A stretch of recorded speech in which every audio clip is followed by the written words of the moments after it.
বাংলাদেশকে বিশ্বের মানচিত্র তুলে দিয়েছিলেন সেই হলো শহীদ প্রেসিডেন্ট জিয়াউর রহমান।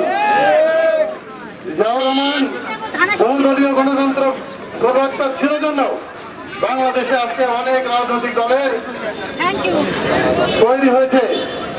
জামাত তারাও দল গঠন করতে পেরেছে, আওয়ামী লীগ তারাও দল গঠন করতে পেরেছিল, কিন্তু শহীদ প্রেসিডেন্ট জিয়াউর রহমান যদি বহুদলীয় গণতন্ত্র না করত আজকে তারা কিন্তু আজকে বিএনপির বিরুদ্ধে কথা বলতে পারত না।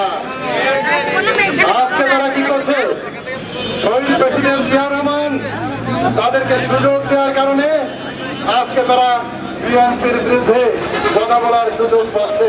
সংগঠন যদি শক্তিশালী না হয়, প্রিয় নেতা প্রিয় অভিভাবক বলেছেন আগামী দিনের নির্বাচন অনেক ডিফিকাল্টিস। আমার নেতা বলছে পলিটিক্স ডিফিকাল্টিস।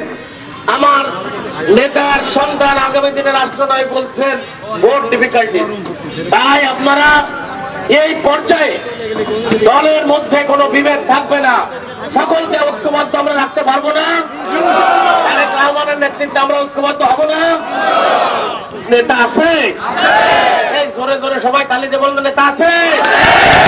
বলছে নেতা রহমান, তারেক রহমান।